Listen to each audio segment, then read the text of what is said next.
Hello everybody, good morning, welcome to the United Stands. I'm Mark Goldbridge and this is your latest Manchester United news as Ruben Amorim faces a familiar problem, a clear out if he is to bring players in. Sell to buy is back on the agenda as INEOS refused to spend in January. We've got the latest on that. Also, Ahmad speaking about a weak mentality last season when Amorim was here that isn't there anymore. Also, is Barcelona going to send Rashford back? Is that a good thing or a bad thing? And we'll be talking about what this means for Manchester United and why the constant talk of Manchester United needing to suffer is actually a bit of a joke when we spend more money on our midfield than any other club in the Premier League apart from Man City. So interestingly stuff on that. But how are we all doing this morning? Lots to get into, and we're going to start off with some stuff coming out of The Athletic this morning. So essentially where we're at again is that Ruben Amorim is going to have to clear out if he wants to bring in.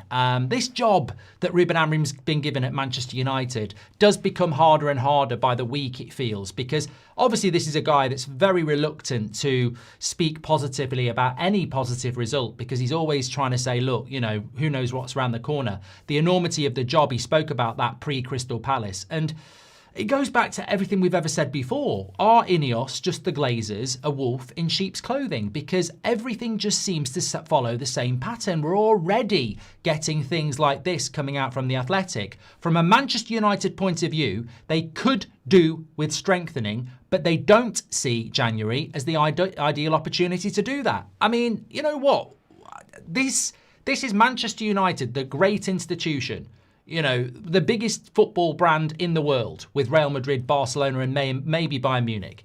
And they don't see January as an opportunity to improve a broken squad. I mean, at what point did we cease becoming a football club and become idiots? 2005? Maybe. So from a Man United point of view, they could do with strengthening, but they don't see January as the ideal opportunity to do that. If something came onto the landscape, they could act quickly, but from my understanding, it would be a loan in and a loan out kind of thing. That's from Laurie Whitwell in The Athletic. And this is why the thumbnail says, not again, because we sort of alluded to this on the show last night. Remember Mark Ogden said, Man United, if they can offload some players in January, may be tempted to go and spend big on a Elliot Anderson or an Adam Wharton, etc. But I did say, when you read the detail of that story, what it's actually saying is Man United, if they're going to spend big, won't do anything until the last week of January, until everybody's back from the AFCON, and then they can look at it. And all that is we're definitely not spending money in the first 3 weeks of the January transfer window, which basically shuts you all up for 3/4 of it. And then with only a week, we'll ride the storm out, and then it'll be shut, and then we can't do anything. A la last year, where last year we did exactly the same. All right, we brought Dorgu in, but it wasn't exciting. It was a 20-year-old from a lower relegation-threatened Serie A side. And then when the window closed, they told some bullshit story about Kenda, who a month later signed for Chelsea. At some point, well, it doesn't have to change, does it? Because we're run by mercenaries. But this constant insistence that January is not a time to improve the Manchester United squad is painstakingly irritating. It really is. It's so frustrating. And to read that and try and compute it in your head as a purist football fan who just wants the team you love to be successful, I am so tired. It's so draining to be run by these people who just do not have the interests of this football club at heart. They are business people running the club like an Excel spreadsheet. And to read that, from a Man United point of view, they could do with strengthening, but they don't see January as an opportunity to do that. So why, again, did Manchester City last year see January as an opportunity to buy 3 players and bed them in for this season? Why the previous year did Chelsea see the opportunity to buy 3 expensive players and bed them in for their future? And look at where Chelsea and Man City are now. They're in the top 3, they're in the Champions League, and they're good footballing sides. So I'm sorry, like, I don't know why any ex-player, any media outlet, I don't know why they're so terrified of saying what I'm about to say and what many of you say all the time. Why are Manchester United such a badly run football club, and why do they ignore something that would actually improve them? This team is very far from the finished article. The January transfer window, you could bring 2 players in that improve us instantly, and then in the summer, you bring a different 3 or 4 players in that improve you. So why is Manchester United run as a football club that ignores something where you can get better to make our job harder for our manager, our fans, and everybody else? Because it's money. They don't have it, do they? They're just so bad. They're so bad. And we sort of get ground down by it. Like, I was thinking about this morning. Like, the symptoms that they give off almost make you want to give them a cuddle and go, let's get them some medicine. It's almost like the way the Glazers and INEOS behave. I'm surprised there's not a GoFundMe that you lot aren't funding for because you feel sorry for them. Because that's, I listen to Amorim, I listen to Sir Jim, and it's like this sympathy vote is just incredible. And I don't actually get it. I listen to Amorim coming out, and I have sympathy for Amorim because he's dealing with the situation. But I look at United, and it's like, we believe we're a top 4 team. Well, we're not. We believe that, it's going to take 3 or 4 years. And look, this is from Capology, right? Listen to this. This is probably the most interesting thing you're going to hear today, and it's not from The Athletic, and it's not from any news outlet. It would be coming in at it's coming in from us, the United Stand. So the current wage bill. So let me just, I'm sort of riffing here because there is a lot to get through and I want to get your points. But am I wrong in saying that all we ever hear about Man United from the manager, from the owners, from the players is that this is a hard project. It's a long project. It's a long road. We're going to have to suffer. It's going to take time. If we get 5th place, it'll be a miracle. All this stuff, which we end up repeating. I've repeated it, right? I have said, if Amorim gets top 4, he deserves a statue. If he gets 5th place, it's a really good season, right? We fall for. I'm not calling any of you out for falling for this because we are fed this on a daily basis. We're a long way off. We're going to suffer. We're still not good enough. It's going to take years. Okay. Capology website lists wages paid by Premier League clubs. Number 1, Manchester City, £4.3 million a year in wages. Okay? Sorry, a week in wages. Okay? 222 million a year. So let's do it by the week. £4.2 million a week, Manchester City. So you'd expect them to be up there, wouldn't you? In second place, Arsenal, £3.6 million a week. You'd expect them to be up there, wouldn't you? Yeah. Liverpool, £3.3 million a week. Well, they've just won the league. I know they're having a bad time, but, you'd expect that. Chelsea, £3.1 million. There's a theme here, isn't there? The top 4 wage payers finished in the top 4 last year and will probably finish in the top 4 this year. Okay. But the interesting thing is, in 5th place, Manchester United pay nearly £3.1 million a year, just behind Chelsea in wages. So why aren't we comfortably the 5th best team in England competing with Chelsea? We basically pay the same in wages as Chelsea do, and yet our manager and our club are constantly talking about 3-year projects. It's very, very difficult. We've got to suffer. And we're paying £3.1 million a week in wages. The 6th place club is Tottenham on 2.5. The 7th place club is Aston Villa on 2.2. And Newcastle are then Forest are 1.8 million. So I can't understand how we are suffering and struggling to get in the top 5 when we're comfortably in the top 5 for wages. We've got 2 of the top 5 best paid players in the league in Bruno Fernandes and Casemiro. When you look at our midfield, Man City spend £51 million a year in wages on their midfield.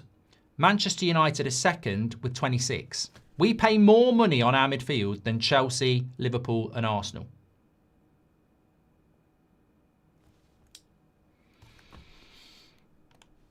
Something just doesn't add up at this football club because where's the clear out? Manu isn't on good wages. It's bonkers. It's absolutely bonkers, Mr. Miracle. I don't know what the message is from Manchester United. Because all I see, and the Athletic have done an article today, Man United can't stop doing it. All we see at the moment is how amazing Luke Shaw is. Oh, Luke Shaw's an incredible footballer. Why is he not being called up for England? He's one of the best players in the world in a one-on-one situation. So we've got all this glaze for these players that have been here for years on massive wages. But on the other hand, these experienced players that have been here for years on massive wages that make up a large portion of this wage bill, but we're going to suffer. We're going to suffer. You know, if we get 5th place, it's incredible. I mean, come on. It's mixed messages. That's what I'm trying to say. I'm so confused about we can't play good football. The football we play is shit. We've got the 5th best wage bill in the country. We've got the most expensive midfield in the country on wages, apart from Man City. We can't play good football. We're going to suffer. We can't spend money in January. You know what? I never thought I'd say this, but I wish Todd Boehly was in charge, because he might be chaotic, but he does just go out there and go after what they need and spend money. Whereas this INEOS Glazer shagfest or whatever it is just incredibly confusing. It really is. And it goes back to fundamentally what I was saying at the start of the show. How Manchester United can put it out there to their little allies in the Athletic saying, yeah, you know, we could do with strengthening, but we don't see January as an opportunity. I mean, this is why we're going to fail. And look, we've got a great opportunity over the next 3 games, but let's get real. It's West Ham, Wolves and Bournemouth. Bournemouth are probably the worst team in the Premier League at the moment with Wolves, and West Ham aren't that great.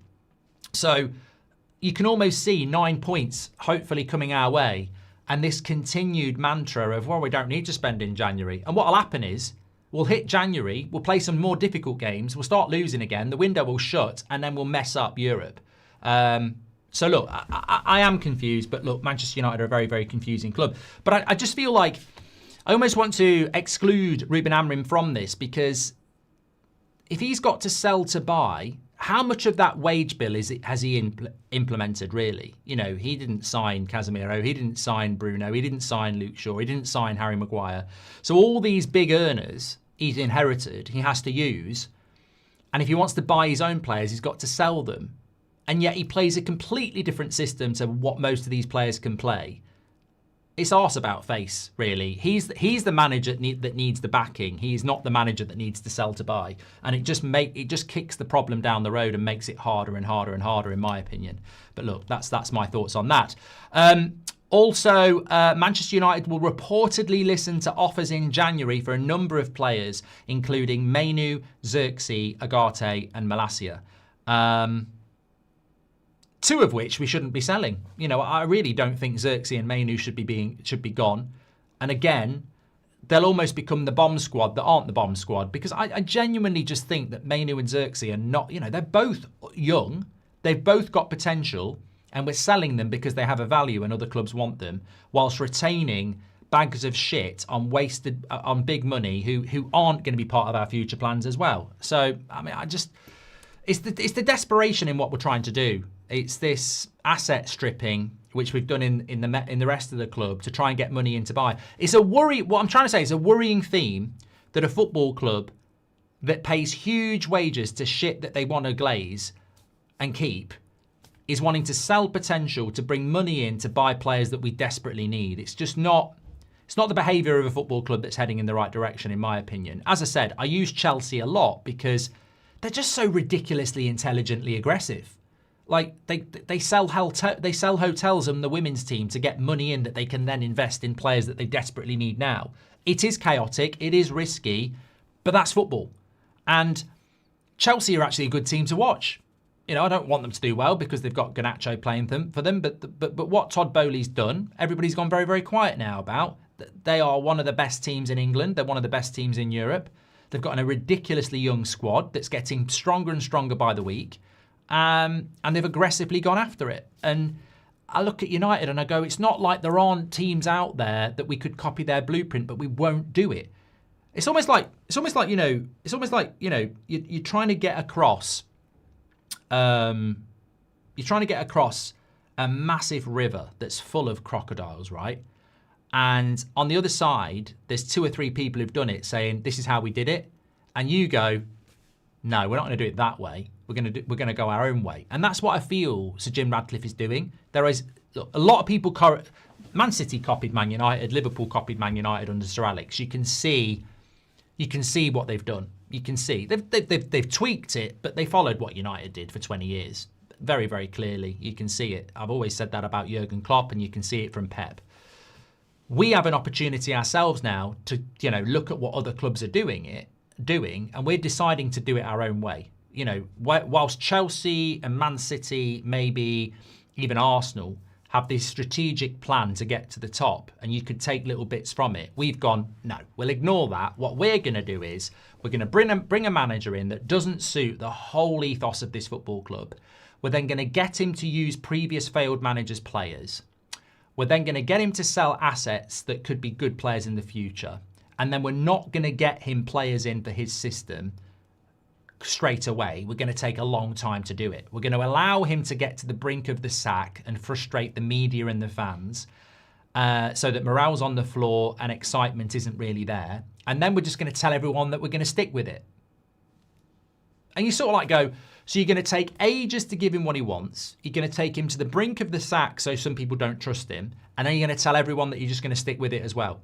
Wow, this sounds absolutely scintillating. I'm convinced it's going to work, as opposed to getting your hand in your pocket, finding ways to back him from the start to keep the enthusiasm and excitement going and the trust. It's a crazy way to try and run a football club. Absolutely crazy. And tell me that's wrong. I look at like the buzz around other clubs and the relentlessness and the aggression to compete. And I look at United with this slowly dead snail shit approach, and a manager that already is splitting the fan base, who is on a hiding to nothing. And that's the INEOS approach. We're going to take a long time, but we're going to stick with you. Don't worry about the media. Don't worry about the ex-players. Don't worry about the fans. They're irrelevant. I'm in charge here. I'm going to back you, and we're going to do it. And then Amorim goes, they actually do matter, though, because I speak to them on a regular basis. They are the people that matter. Well, don't worry about them, peasants. Don't worry about them. And I think that's sort of where we are. We can't be sacking another manager. Absolutely not. But it concerns me, the strategy. I'm not even talking about style of play or long throw-ins. I'm talking about the strategy.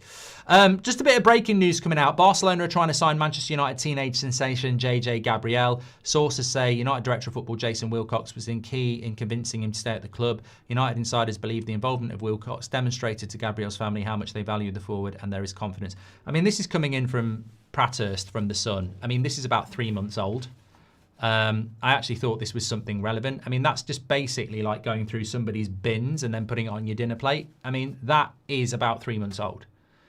I don't know whether this is about glazing Jason Wilcox or something, or Luckhurst is desperate to try and get more stuff out of the thing since he's been demoted to The Sun, but I don't know what that story's breaking about. It's Breaking Bad, that is. We know that. Barcelona, Real Madrid, PSG, Arsenal, they all want him. He's basically a generational talent at his age. But Man United have got him to stay for now. It's difficult because he's under 16. Those clubs will still be there.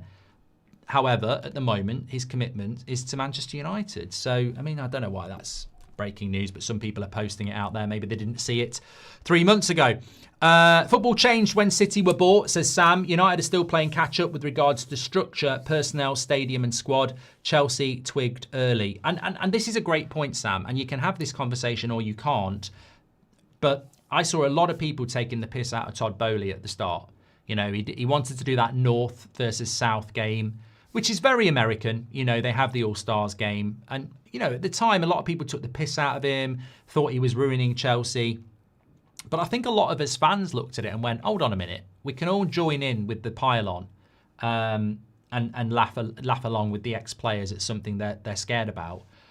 Or we can look at it as fans and go, if I was a Man United fan and Todd Boehly owned the football club and he was finding creative ways to spend money on the first team day in, day out, and he spent somewhere between 1 and 2 billion in 2 years, I don't think I'd be taking the piss out of him of a North versus South game. I think I'd be looking at him and going, well, nothing else matters really. We're not a very good football club and we want to be good at football. You can talk about FFP, you can talk about building stadiums, you can talk about infrastructure, you can talk about longevity, but at the end of the day, The most important thing is your team winning on a Saturday afternoon and beating your rivals and competing for major trophies. And Chelsea are doing that. Man United aren't. So, you know, I would take that ownership every single day of the week, and people took the piss out of it. And look, I don't know what the answer is, but that's the answer.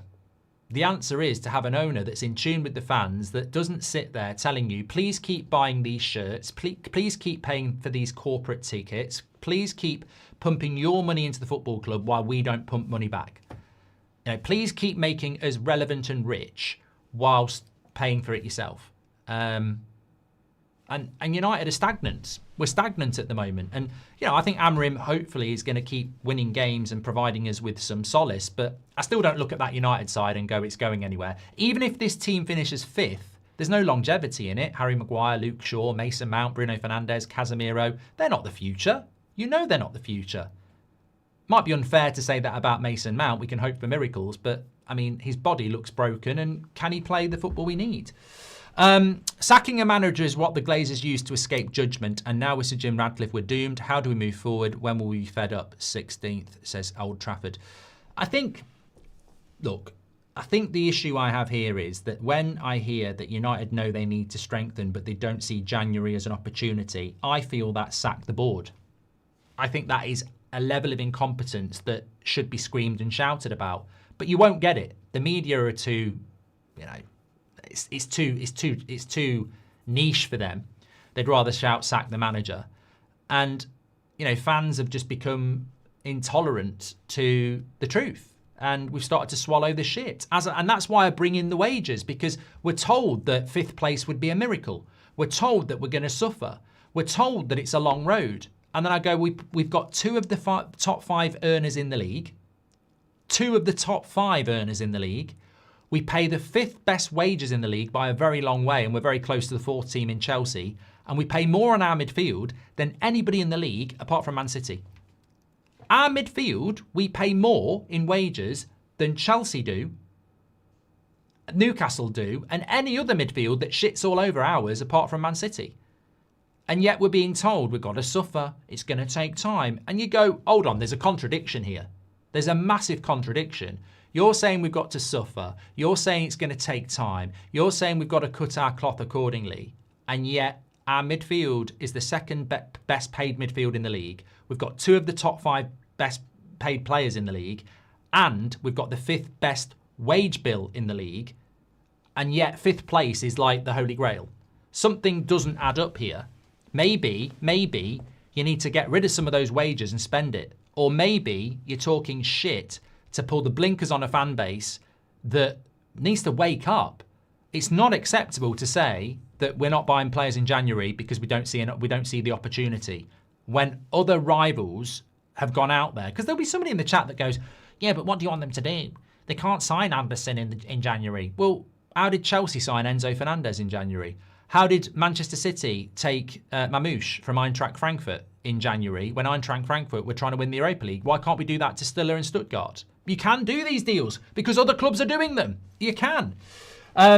Patrick Lynch says, unfortunately, and that's the truth. Like people say you can't get Wharton out of Crystal Palace. Well, Chelsea got Enzo Fernandez out of Benfica. They didn't want to do that deal. Mamouche, Frankfurt, they didn't want to do that deal. You can do these deals. You've just got to have the right ownership to do it, who are focused on football and not bloody spreadsheets.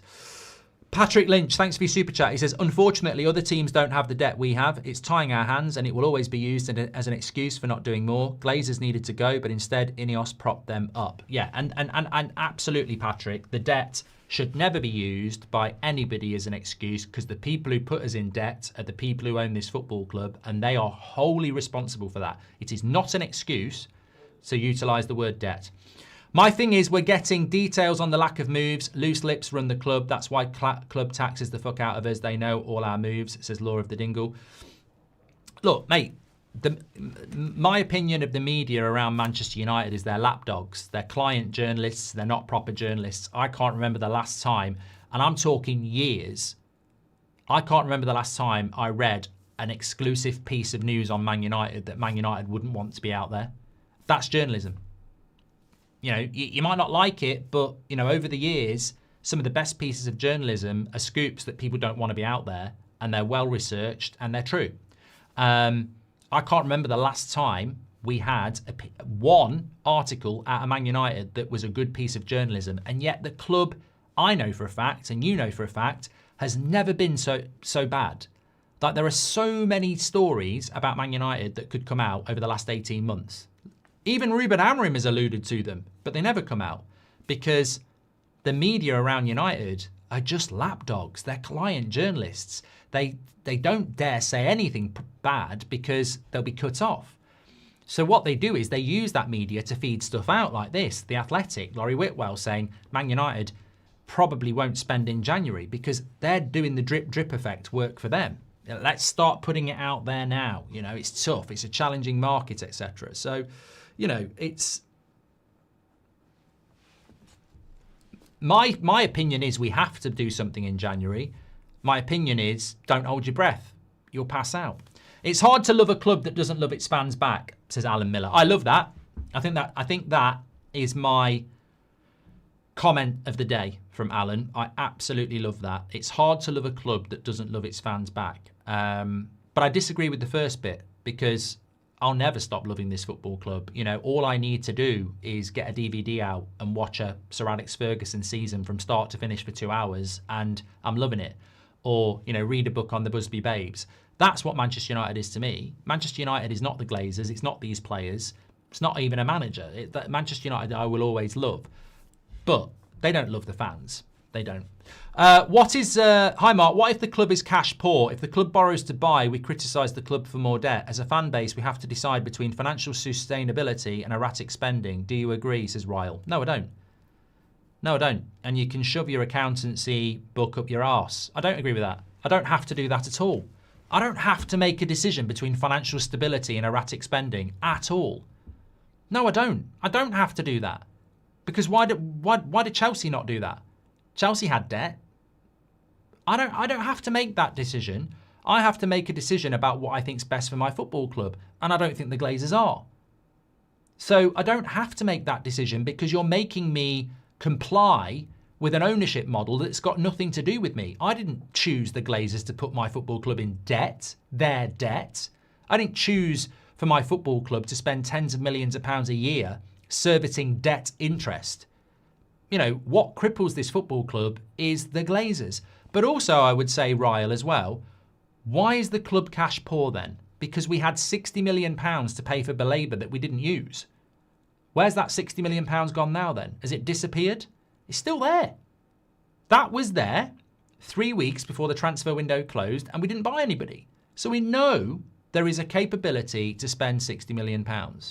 And we also know that we turned down £90 million for Bruno Fernandes. So the cash-rich bollocks, which I'm sure is going to come out in the next few weeks, is bollocks. We've had opportunities to raise money that would buy quality players, and we've decided not to do it. What does it take to get the Glazers out of the club, says Liam? A miracle. We need a non-bias Ariel for a football journalist, says Ryan. I mean, we also signed Bruno in January as well, says Raz. Yeah, and he's our best signing since Sir Alex Ferguson retired.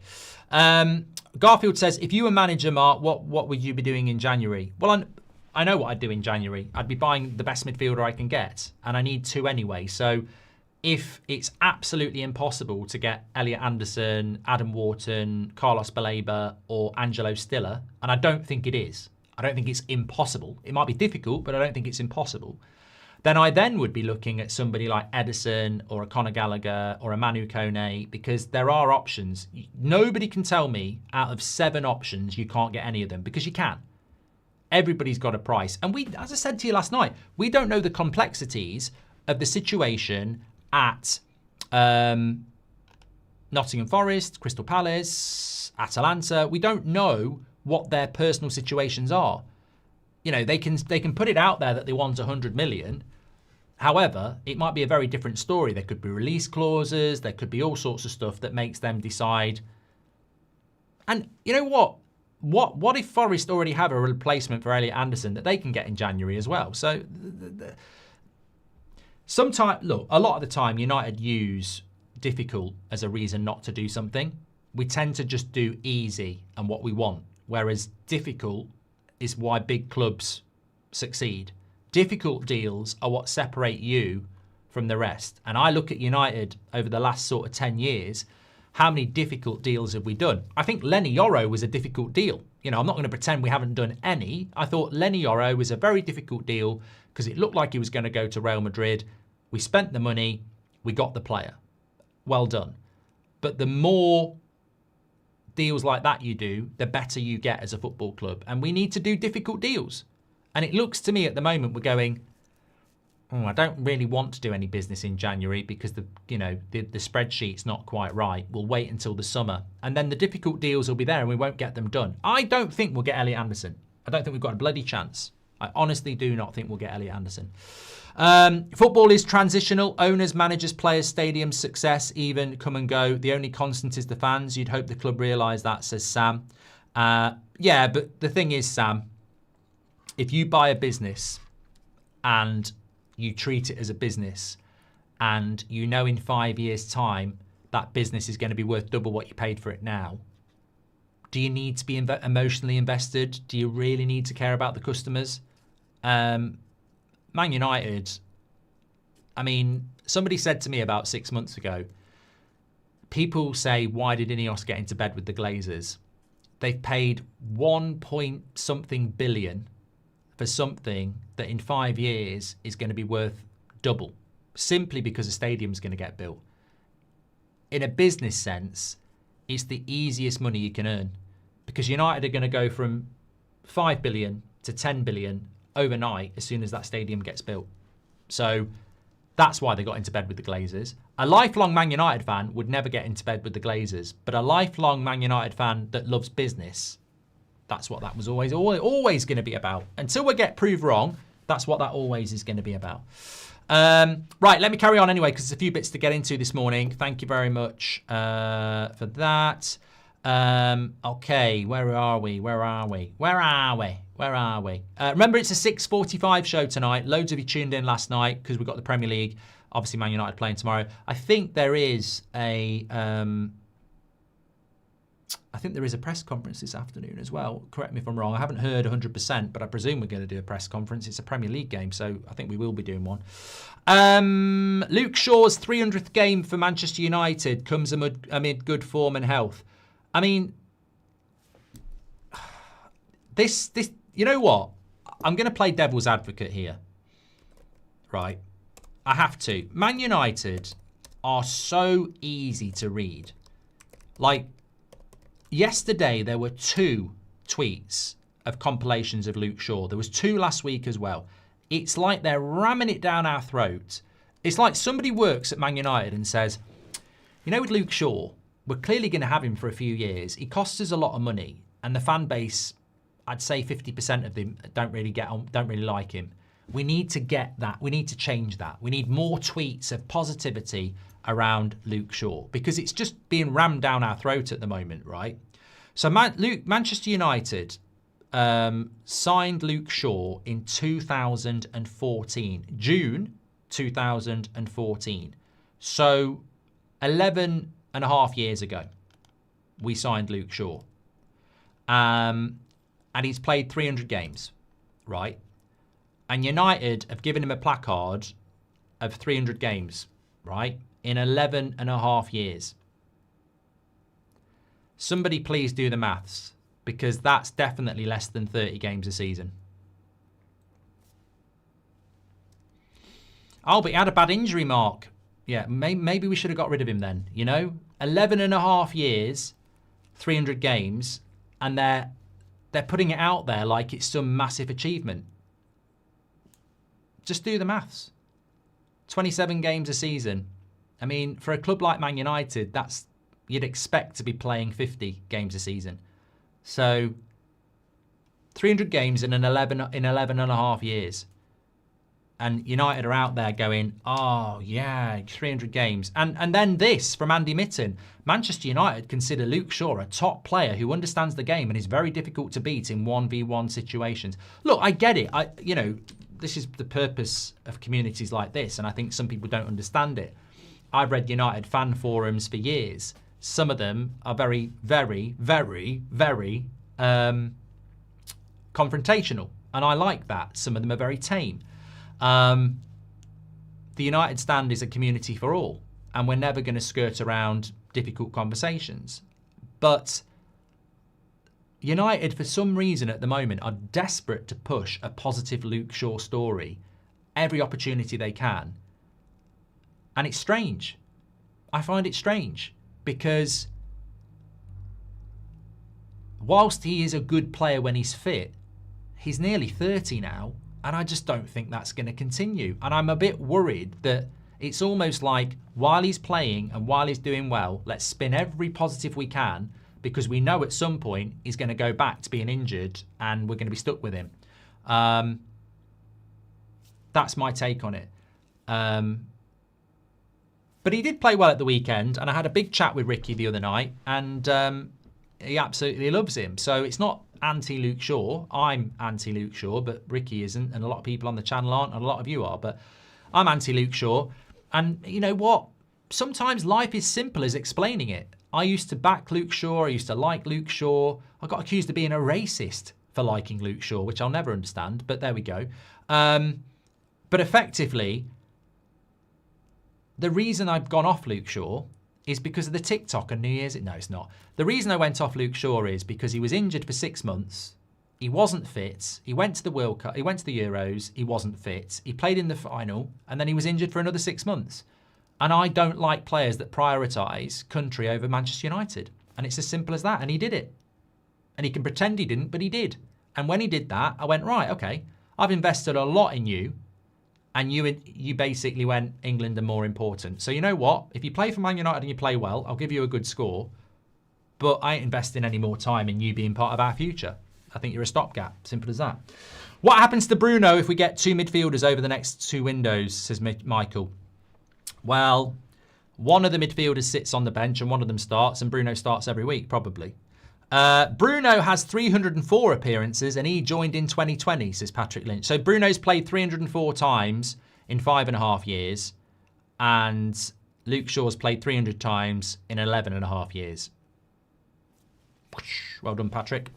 If INEOS don't know we need to invest to succeed, then that's an issue. INEOS sold their soul to the devil, and INEOS have no control, like they say, says Ray. Tech says you missed my super chat. I'll go back for that, Tech. We need a...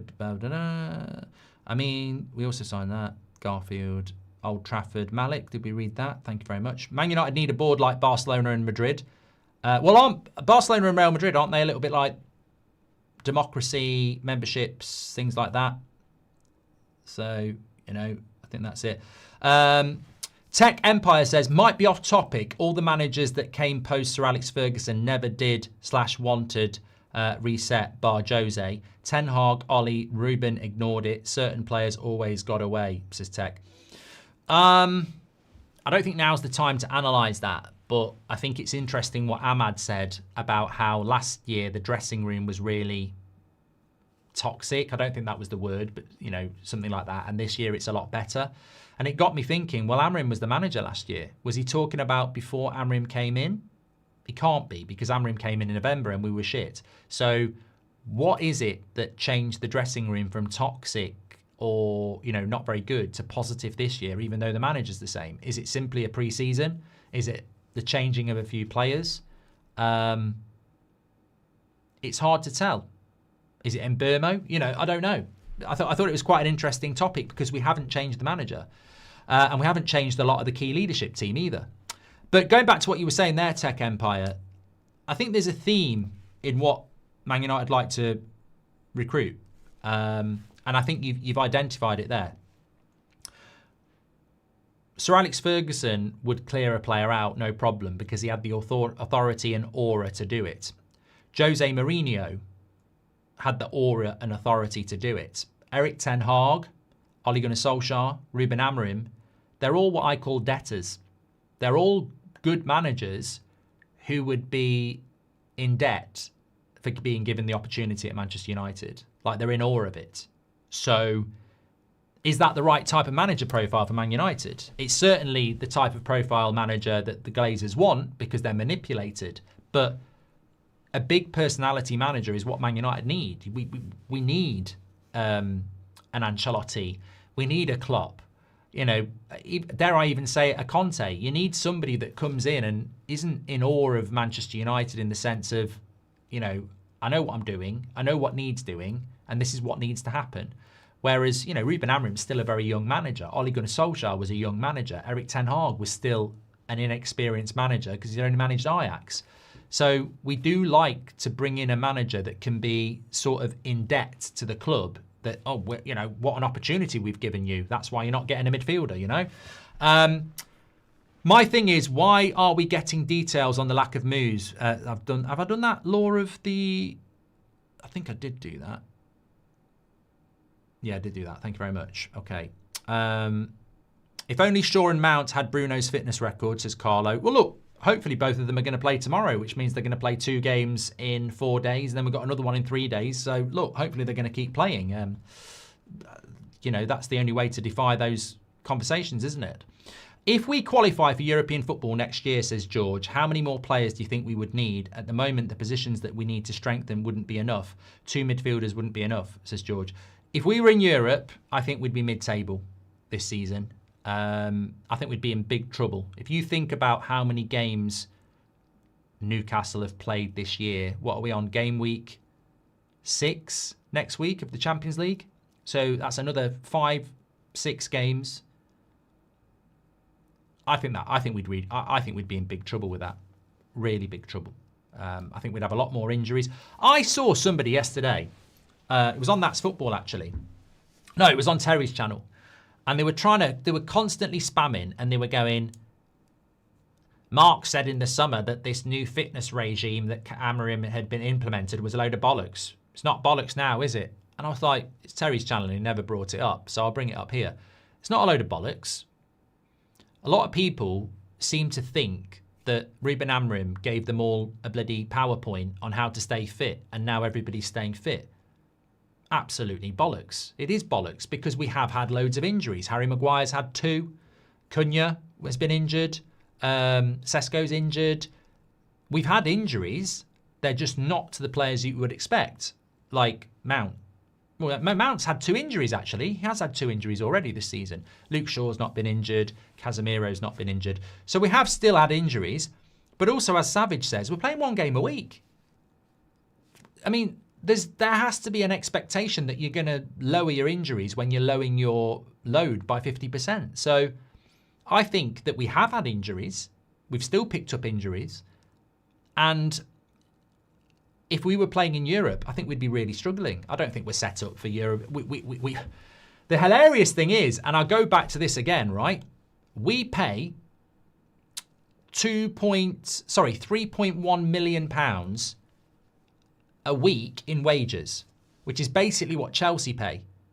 But they're in Europe. Tottenham pay £2.5 million a week in wages, 600 grand less than us. They're in Europe. Newcastle play 2.2 million a week in wages, £900,000 a week less than us, and they're in Europe. So we're paying a lot of money for a squad that's not even in Europe. We're definitely paying European wages, but that squad's not ready for Europe at all. I mean, we don't need to worry about it now because we might not be in Europe, but we are not prepared for Europe at all. So I think you make a great point, George. And this is why we go back to January again. Are you telling me that if we get into Europe, we're going to buy 8 players so that we're ready for Europe? We're not going to buy 8 players. And this is why January is so important as well. And this is why the Glazers and INEOS are full of shit. Because to say January is not an opportunity, they want Europe. If we're in Europe next year, we need 7-8 players because we are not ready for it. You're not going to buy 7 or 8 players in the summer. So we're going to be short. And then Amorim's going to suffer. And then it's going to be Amorim out again. I can see United getting 5th place this year and next year as sacking Amorim because he struggles under the weight of a squad that's not able to do Europe. I can really see next season being more challenging than this year. I can see this season being quite positive. I can see 5th place. But next year, I think we're going to struggle. And that's why January is important. Because that's what Man City did. Man City bought 2 or 3 players in last January preparing for this season, and then in the summer they brought in another 3 or 4. So overall, they brought in 6 or 7 players, didn't they? That's what United should be doing. We should be looking at what Man City did and going, if we can get 2 or 3 players in January, and then another 3 or 4 in the summer, in a World Cup summer, that gives us 6 or 7 players to go into next season and be prepared. And football is about the now, but it's also about future planning. And I mean, people talk about Casemiro going, Harry Maguire going, Bruno Fernandes going. That's 3 players you need to replace, plus another 3 that we need. We're not signing 6 players in one summer in a World Cup year, so why aren't we utilising January? It's very obvious. Kai says, considering the Gibbs-White situation, Anderson deal is almost impossible in January, says Kai. And if only I'd done that one from Carlo. We're run by orthodox tight arse, words by Delboy, says Simon. Prem teams rarely starters sell in January, says Kay. Yeah, but mate, this is what I'm talking about. You're almost swallowing the Glazer bullshit book. There are players that can be bought in January because people have been doing it for the last 3 years. And what you're basically saying is, well, it's too difficult, so let's don't do it. Let's take your theory, right? You can't get Anderson in January. Well, you can't get him in the summer. So maybe you go for the alternative in January that could be Angelo Stiller. It could be Manu Kone. It could, we need players in January. As I said to you yesterday, I think this is the best analogy of all time. The roof is leaking. The builder we want isn't available till the summer, and he might not be available then anyway. But there is a builder that will come and fix that leak now. Do you wait till the summer for the builder that might not be available? Or do you get the leak fixed now? It's the winter. It's going to rain a lot. Fix the fucking leak, you know? Against the current bottom half teams, we have a 20% win ratio. Against the current top half teams, it's 62.5. Why are we not beating the easier teams, says Tara. Come back to me in 3 games' time, because I think that's about to change. I'm not allowed to predict, but I think it is about to change. Elliot Anderson looks like the primary focus at the moment, but you've got to also look at Adam Wharton, who's a different type of midfielder, says Laurie Whitwell.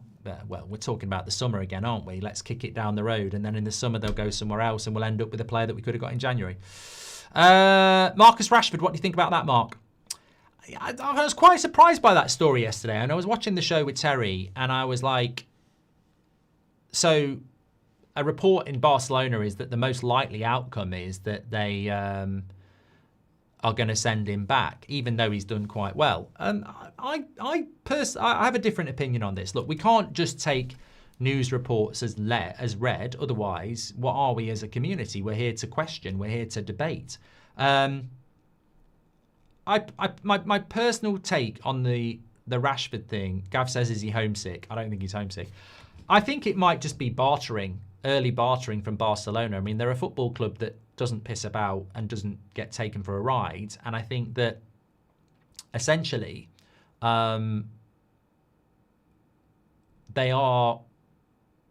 he is doing well there. He's a massive brand player, which helps Barcelona. If you've got a good player and they're a brand, happy days, you know. So that's what they've got with Rashford. He's cheap. He probably would take a bit of a wage reduction as well. So why would they not want to do that deal? Maybe because they want to get the price down even lower. So I don't see that Barcelona, and I don't see Barcelona wanting to send him back unless they've got somebody better lined up. But I don't buy into it. I think Rashford's got a really good opportunity of going to Barcelona. And if he doesn't go to Barcelona, I still think that the Bayern Munichs, the PSGs of this world would look at it and go, in our league, he would do quite well. I don't think there'd be many Premier League clubs looking at him. I don't think they would, because I think in the Premier League, it's very, looking at Rashford over the last 3 years, I think he struggles a bit in the Premier League. But I think in the European scene, we saw it last year with Ten Hag. He was brilliant in Portugal in that first half. So I think he suits the European scene. And I think there'd be a lot of clubs interested in him. So I'm quite relaxed about it, really. I mean, look, there's always the scenario that Amorim gets sacked. We go back to a 4-3-3 and he's starting for United next season. I don't think that's good for anybody, by the way, but you never know. So I'm very relaxed about the Rashford situation, but I think Barcelona is still a very likely outcome, to be honest. When was the last time we bought a Premiership player in January, says Average? Well, I think it was a fair point what somebody said before. It's difficult to get Premier League players in January, but does every player we need to buy, do they have to be a Premier League player? I don't think they do. I really don't think they do. I think there's some good options out there. Conor Gallagher's a Premier League player playing in La Liga as well, so it doesn't always have to be like that. So, yeah, I think it's... the reality is we have to do something in the January transfer window, and it feels a little bit like... And I want to say this again. I do feel sorry for the manager because he didn't get a midfielder in the summer. That's on the ownership. And they're now putting stuff out there that they might not do anything in January. And he might need to sell to buy. And that's not how a Man United manager should be working. Not in the first formulative months of your career. You need support. Like, this is where you borrow money. This is where you find the money. You don't bring a manager in who's under huge pressure to succeed and then go, we're going to make your job harder by not supporting you. I mean, he's basically using Ten Hag's midfield. Well, there's no basically about it. He's using a midfield that failed Ten Hag. That is what... Amorim's not been given one midfield signing. The most important area in a football team, and they've given him no midfielders. They're basically saying, work a miracle with Ten Hag's midfield that got him sacked. That's incredible to me. That is absolutely incredible to me. And then they're saying you need to sell to buy. If that's the state of Manchester United, then this ownership should not be in charge. You know, it's not going to make it work, is it? In my opinion. Okay, we'll leave it there because I'm desperate for a coffee. Although I've got my hair up. Thank you very much. Chapman, you're blocked. See you later. Anana is coming back. No, he's not. I would take Rafinha as a swap for Rashford, says John. Just like the first time, if you take shots, you won't score, says Vincent. And would you take Rashford back, says Jaden? No. No, I don't think we should be going back. Doesn't mean it won't happen, but I don't think we should be going back. I think there's too many people who've given up on Rashford in a Man United shirt, and I think he's said too many things that would sort of make it difficult for him to come back and pretend that, you know, everything's good. I think it's time to move on. Yeah, I think it's time to move on. And also, we shouldn't be taking steps back. We need to take steps forward.